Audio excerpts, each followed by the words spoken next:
Timeout Talks.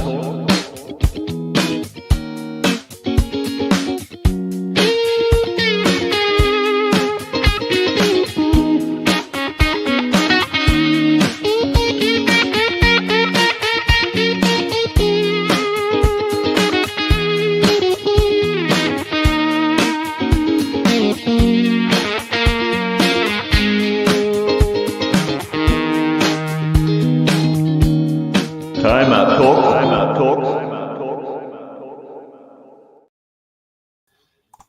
Hello, everybody, and welcome back to another weekly edition of Timeout Talks, brought to you by the one and only Kirk Minahan Show, the Minifan Show Network, Facebook, Twitter, Twitch, YouTube, and of course, Timeout Talks is brought to you by Cheers and Those Custom T-shirts and accessories, the Ice Shaker, Make It Mac, and of course, we are combined here with the Minifan Show Network.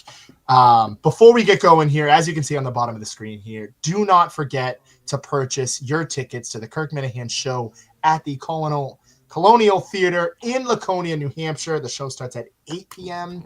and there is a limited supply of tickets, so you will not want to miss it. James and I will be in attendance, so that'll be fun. Big live show this Sunday in Laconia, not too far.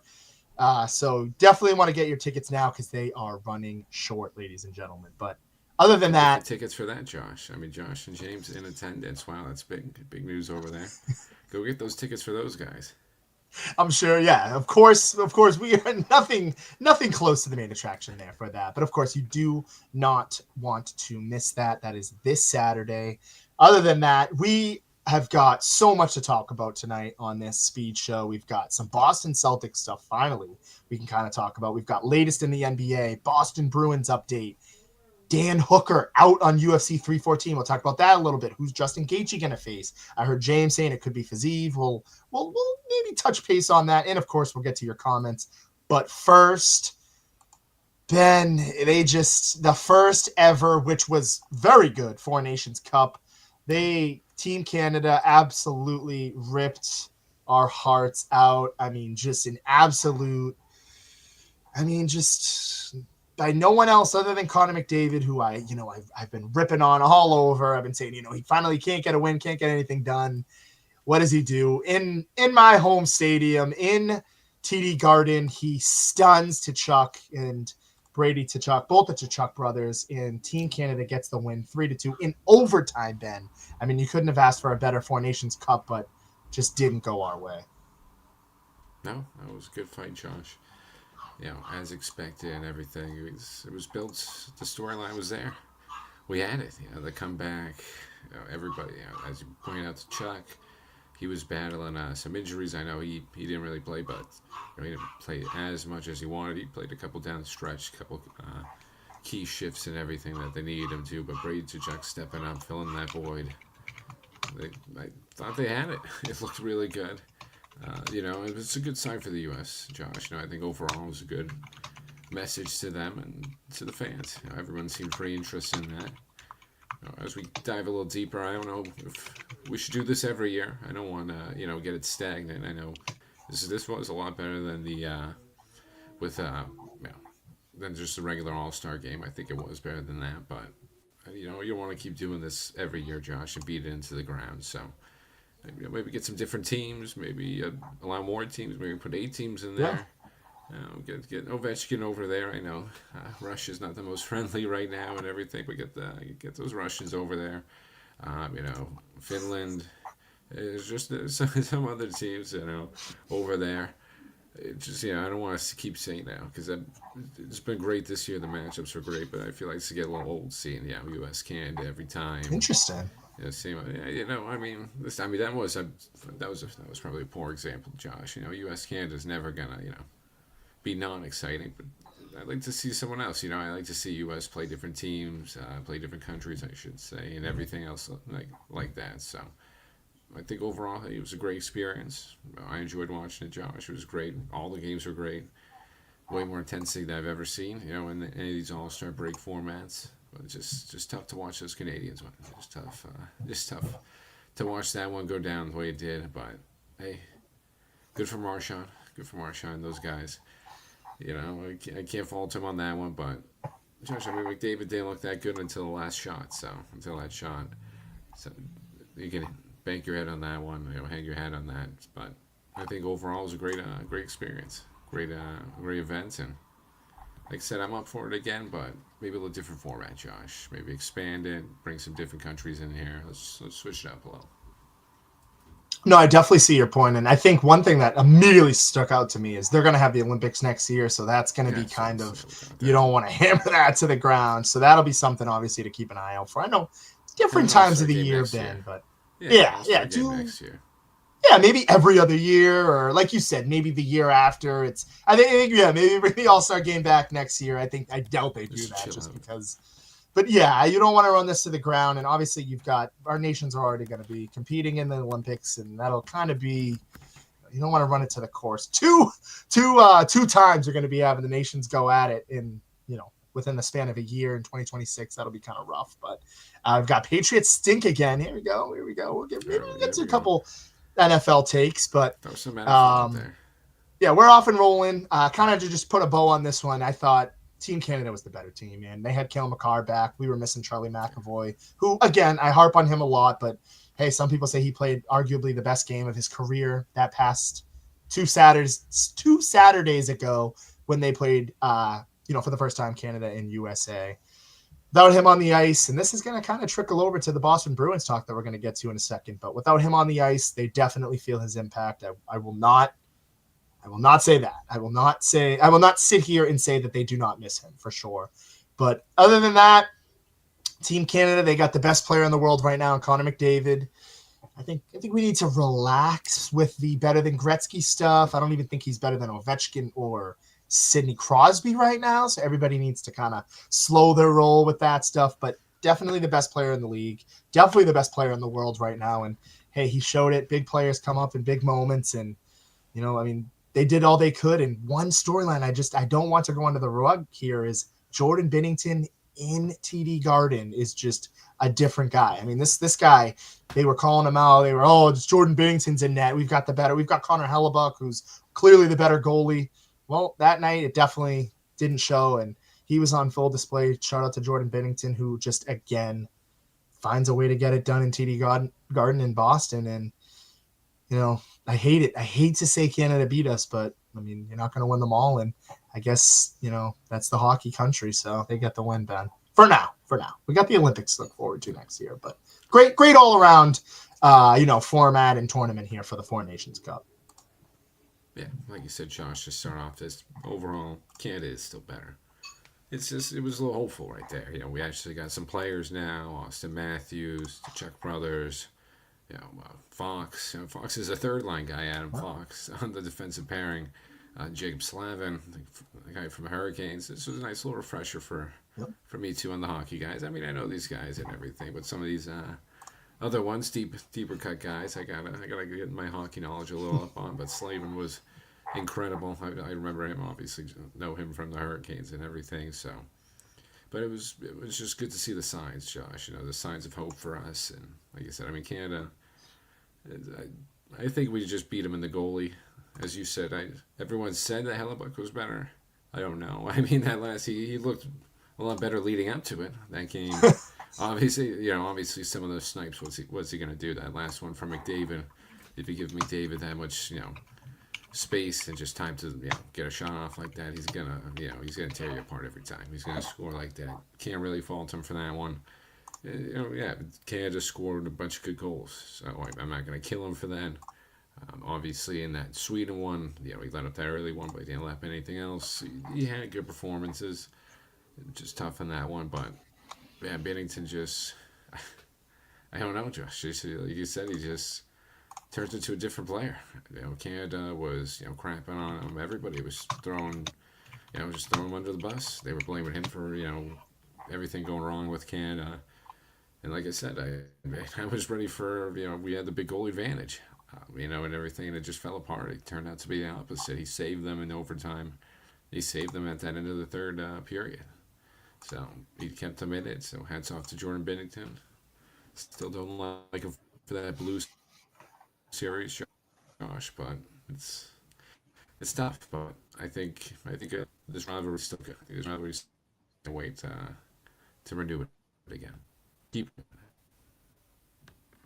A little bit of lag there from Ben, but yeah, I definitely going to keep that rivalry going. And hey, like you said, I mean, it's going to bring some new viewers and more of a bigger audience. I mean, that was the biggest game since I don't even know. I think they said in a long time, or it might have been the biggest game in terms of viewership ever that they've ever had. So you throw the nationalism in it, and things get a little wild. But aside from that, just great cup, and other sports have to follow because it's going to be hard to top that. Here we're talking Boston Bruins, who talk about overtime losses. This was a game they had in their hands at home against the Anaheim Ducks, who they're the Ducks. I mean, come on, dude.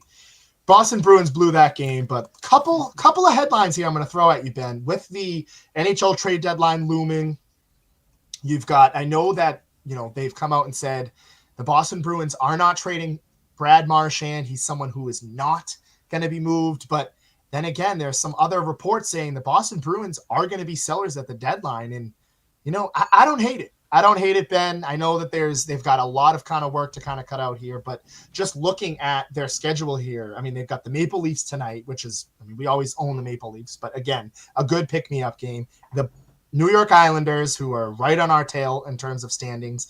Then we go to Pittsburgh to play the Penguins, which I know that they're not the best this season, but I mean, Sidney Crosby, Evgeny Malkin, great team. Then we go on the road against the Wild, who are a great team. Predators, Hurricanes, Lightning. That is all right up until the NHL deadline there. So I know a lot of people, and in years prior, the Boston Bruins have kind of been aggressive during the trade deadline.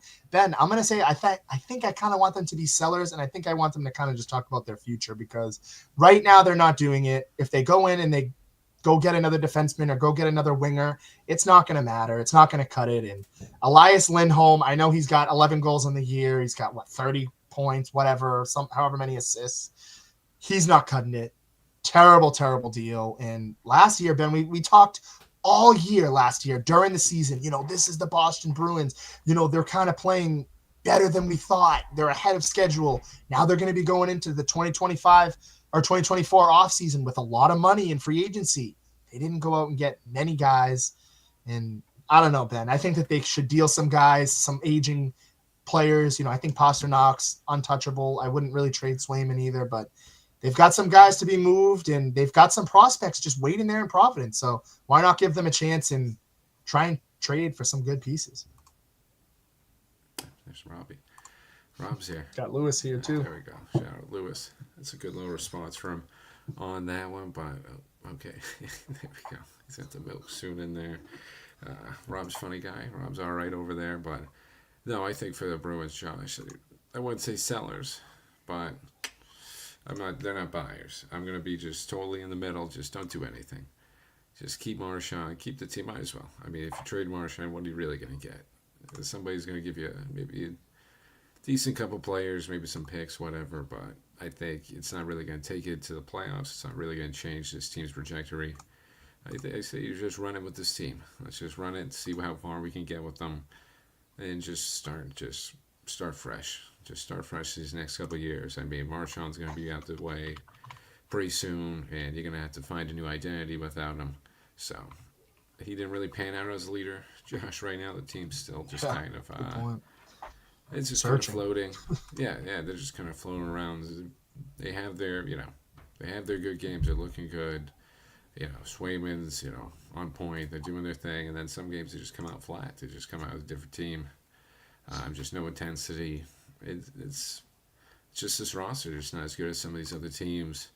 The Rangers are a little ahead of us over there, and I just think some of these other teams we can't beat them in a 7-game series. I mean, I don't even want to think about the Panthers.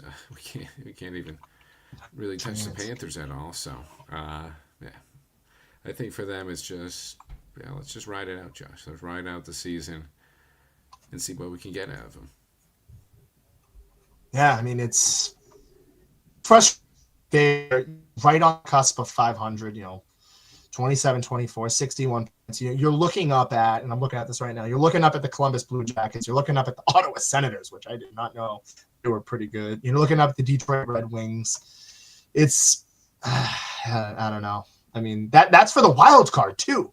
That's not even, at the Atlantic, you got the Maple Leafs obviously ahead of you. As you mentioned, the Florida Panthers and, of course, Tampa Bay Lightning. You still got the Capitals, Hurricanes, Devils. I mean, these teams are all better than you, as you mentioned. And who knows? I mean, I'd like to see them be a little aggressive in terms of just trade for some good prospects. I think just hang it up. I mean, you're going to have to hit on some young guys because they do not have it right now. They need, as Tyler's mentioned multiple times, they need another top 10 player, another top, maybe even top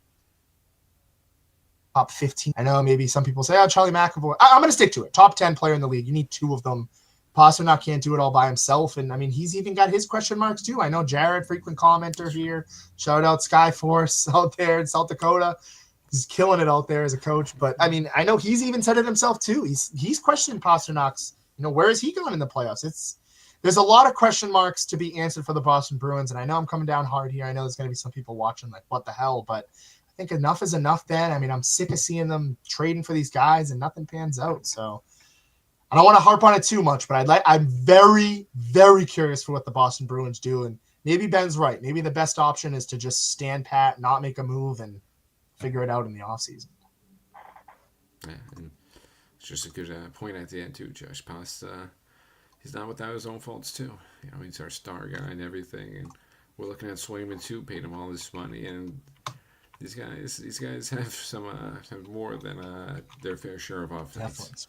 And Paz obviously we've well documented the playoff problems, just going quiet, not showing up in series. So this team just need a little reboot. Need to figure out this identity, Josh. I think losing Bergeron, obviously Chara's been gone forever, but losing those just key core guys, key identity guys, we thought Marchand, he's been good for us. He's obviously, everyone's going to love him. He's a Bruin for life and everything. He's made his way, he's made his impact on his team, but he's not a leader like Bergeron and Chara.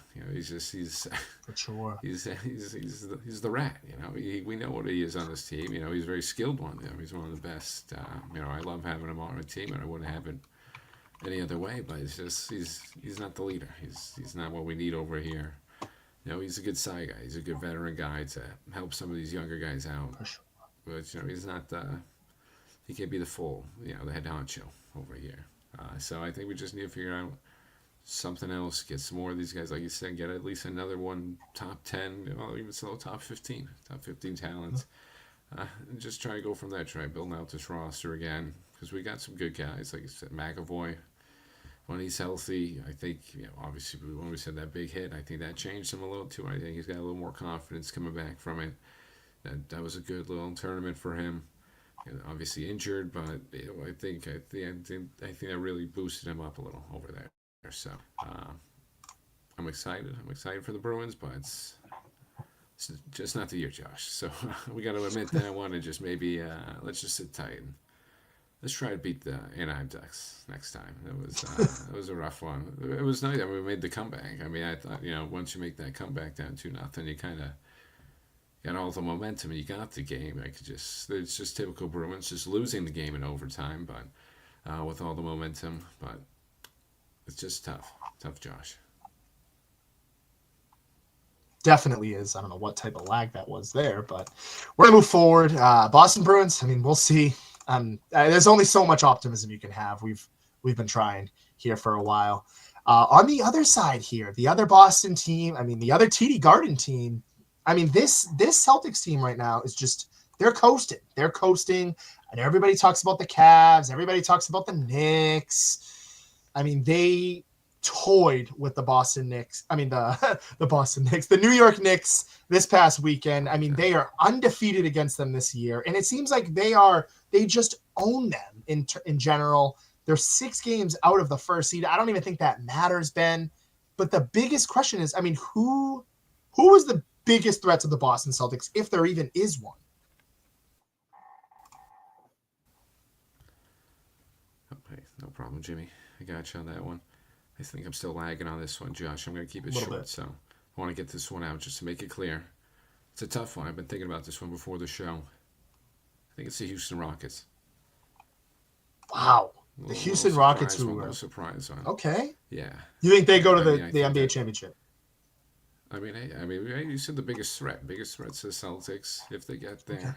You know, obviously the easy answers, OKC or people throwing Rob and Jeff throwing their Lakers out there. Even though they're looking all right, I think the big man problem is going to come back to haunt them and hurt them eventually down the stretch. But I think this Rockets team has got the talent, they got the coaching, and yeah, I said the Rockets. I said that's a good team. That's a surprise team. Like Pat stink again. I'm not a believer in OKC. Yeah, just like Lewis said on the I agree, the Lewis. Cavs are not sold on. Yeah, no, David, come on, no OKC, and nobody even mentioned the Knicks. Nobody even mentioned the Knicks. I don't even want to hear them. They're frauds over there. James from the Clouds. There we go. But no, I think OKC. Shai, obviously the face of the league. He's gonna be. They've got the talent. They got the depth. Him and Chet. It's going to be the future. But I think they're sort of in the Brown and Tatum sort of youth years where they got to go through some of these other teams that have already been through it. The Celtics endured those years. And it's their time now, Josh. So I think I don't think OKC's ready right now. But the Rockets, it was just a little different one, Josh. A little different one. I like what they're deep. They're really deep over there. They got the veteran leadership in Adams and Van Fleet. I mean, that Thompson kid's just crazy. Amir Thompson's just unreal. Dylan Brooks is a good little leader over there. I mean, yeah, like the Grizzlies. We're really going to take the Grizzlies that seriously. He's going to keep James hates it. Yeah, I said the Rockets. I mean, look at the West. I mean, the West that's a really good team. I mean, Thompson, Jalen Green, Jabari Smith just got back too from injury. Yeah, they don't have a star. I mean, Thompson's gonna be the star. you got a group. I mean, Jalen Green. It's a combination of guys. Well, yeah, and Sengun too. I mean, you got Green, you got Sengun, you got Thompson. There's your star right there. And you got Ime coaching it with veterans like Steven Adams, Fred Van Fleet. I know he's gonna crap on me for this one, but Jeff Green's still kicking it around over there. He can be a solid bench guy. But they've got a deep team over there. And I'm just looking at the West. I mean. I want an interesting one too. I'll give them 2 series. I'll take them on that 2 series one by. Just these other teams don't scare me, Josh. That's why I kind of want to spice this question up. I mean, the East is just. I don't want to sound like a homer, but Josh, I'm not scared. I can't. I couldn't agree with you anymore. I mean, I know everybody talks about the Magic. They've kind of been a thorn in the back, but. They're not doing anything. Shout out to Cade Cunningham. He's been finally emerging. Of course, when I don't have him in fantasy anymore, he's doing his thing out there, but not enough depth. The Pacers, we do this every year. They're just, you want to talk about missing a star? They're still missing another piece. The Milwaukee Bucks, I mean, no defense to the core. I mean, they're just an aging team. The Knicks, we own the Knicks and the Cavs. I can't. I think the Cavs. I agree, James. I think the Pistons are a great story. I mean, they've completely come from the gutter there, finally figuring it out. But you look at the Cavs, I don't see it. The most I see 6 games. I could even see us beating them in 5. Like I'm that adamant on it. I think it probably goes 6, but I'm done. I'm done with the Cavs. I know we ran into them last year. Donovan Mitchell got hurt, and there were a couple other guys missing, but I don't believe it. And Halliburton did fall off. Pacers are having their issues. But Ben, I mean, that this just goes to our point. There's nobody in the East that's going to beat the Celtics. And to answer the ticker at the bottom, the biggest threat to the Celtics is the Boston Celtics. It's themselves. I mean, we look at the West. The Celtics have already done it. And I think that's a huge, huge part of it. I mean, the Boston Celtics, they take on the Lakers. I think they're going to beat the Lakers. Grizzlies, I mean, come on. They're not going to go anywhere. The Nuggets scare me a little bit in a 7-game series, but again, are they even going to get out of the West? They got some injuries. They've got some stuff to kind of work through. OKC Thunder, couldn't agree with you guys anymore. Just a young team. They're not ready to go. There's one team that scares me a little bit. And if they make a deep run, it's the Golden State Warriors. They got Jimmy Butler there now. They've won 3 in a row. I know that they're sitting there at the 9th seed. They're kind of looking up in that play-in, but it's just a team in general. I want to go generally speaking here. It seems like we're kind of talking latest in the NBA, but generally speaking, I think teams in the West got to watch out for the Golden State Warriors. They've got Jimmy Butler now. They're swag. I know they lost Klay Thompson, but they're kind of hooping right now. Watch out for them. And Stephen Curry is playing MVP basketball right now. He's been lights out. I think that's a team you got to watch out for in the West, just in general. I think that they could upset a couple teams out there. It's a great team, Josh. We've seen both those guys do some damage to us. Obviously, Steph in that series, and Jimmy Butler, he's playing off Jimmy, and he took us out that year. We made that comeback, make it 3-3, but still, loss is a loss. That kind of overshadows that whole series. Us not winning it. That was supposed to be a great, comeback series, and he took it away from us. So, I mean, if we get those guys against us in the finals, that's, I don't know. We have one little magic run for both of them.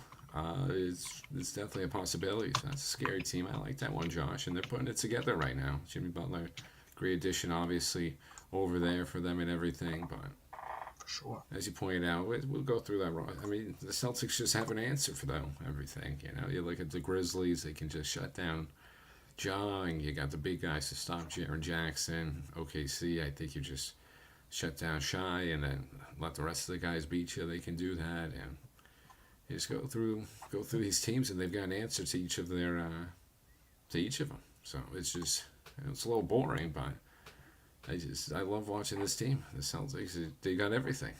And, it's well deserved, Josh, as I mentioned. We've been through some tough years. We built this roster through a lot, and we've had some tough losses. We've had our fair share of it, so I think we deserve a little winning and to be on top. So, but yeah, the Cavs, I guess the Cavs would be the biggest threat in the East for me if I just gotta give a team just for the sake of the question. Yeah, the Cavs. I mean, they're deep. You got the star and Donovan Mitchell, the big guys, and Mobley, and I'm blanking on the guy from Brooklyn. Jared Allen. Jared Allen. Thank you, Josh.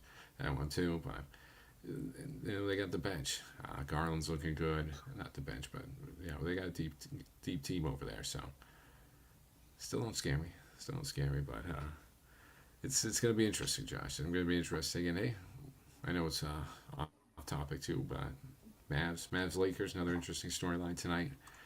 Luka's returning right. to the Mavs, so we got that one going, and we'll see about that one. But sorry, Jeff and Rob, the Lakers don't scare me. Lakers, this is a good move for the future. Lakers, worry about the future, just like the Bruins. Stick with the Bruins. Yeah, I mean they won that deal 10 out of 10 times. I don't care what anybody says. I mean, I know the Dallas Mavericks, if they do get healthy. I mean, and that's the thing. I mean, you're relying on Kyrie Irving and Anthony Davis to figure it out. Two very flip-floppy guys who, again, are great when they're on the court, but when they're not on the court, that's their issue. I don't know. Kyrie's been healthy. I don't want to knock him too much, but it's the other stuff that comes along with Kyrie Irving. But yeah, Ben, I to kind of just wrap this up in a nutshell here. It's definitely not the Knicks. We own the Knicks, and it would be the Cavs. I mean, maybe the Bucks. Like I'm a little more afraid of the Bucks than I am the Knicks, but I don't see anybody really being a challenge here. I mean, the West is really where it's at. I don't hate that Rockets take. I mean, you got to watch out for the Warriors if they get in, the Mavericks if they're healthy. You got Thunder, Nuggets, Grizzlies are a young team. I'm not as down on the Lakers as you are. I think they got some good depth there. I know they're missing that big man that they didn't end up getting. Shout out to AD. I know he was begging for a big man before they end up trading him. But aside from that, I think the Boston Celtics are coasting. Their biggest issue is honestly themselves. And I mean, it's just hey, maybe it's another run here for Title 19. So keep that in the back of our minds. And Patriots stink again. Some conspiracy about the trade will come out 20 years from now. Oh, for sure. I mean, there's got to be something. I know that they're 30 saying for 30. I've heard some nuts stuff. As they're saying Jaylen Brown was the reason. Marcus Spears coming out. Jaylen Brown's the reason why they trade. That's just ridiculous. I mean, come on. He just went to the finals. And just because Jaylen Brown did a pretty good job defending him, that's why they traded him? No, come on. It's deeper than that. And they did not handle that situation well at all, Ben. So I'll say that. But Again, I just want to say thank you to everybody for tuning in. Huge show this weekend. Kirk Minahan Show live in Laconia at the Colonial Theater. I don't know why that's like a struggle for me. The Colonial Theater in Laconia this Saturday, 8 p.m. Tickets are running low, so if there is any left. So the supply for that is running low. The demand is pretty high. That show is at 8, so tune in for that. Tim E., thank you. Appreciate that. And as always, I want to thank everybody for tuning in. Shout out Boston Celtics. And I'm going to leave it on this take. One take that I kind of want you guys to kind of, for the next week, we're going to be talking NFL. So I kind of want this to marinate a little bit. I saw a little tweet before the show started. It was Aaron Rodgers saying he'd love to go play for the Los Angeles Rams. What the hell? I mean, I don't get it. I don't get it. I'll leave it with that. Next week, we will have... We'll catch up a little bit more on the Bruins, Celtics as much as we can, but we will be back with the NFL. We will have our off-season plans for the Cowboys, Patriots, and the Steelers, our realistic plans. We'll get you those next week. As always, want to turn it over to Ben, and thank you for everybody for tuning in. That was a good little tease from Josh on that NFL one. We're going to have to touch base with that Stafford one. That would be a nice little, Aaron Rodgers one. Then we got to figure out, if Rodgers is going over there, where's Stafford going? So I like that one from Josh. Appreciate everyone, as always, for tuning in. I'll keep it short and sweet. Celtics are for real. Knicks are for odds.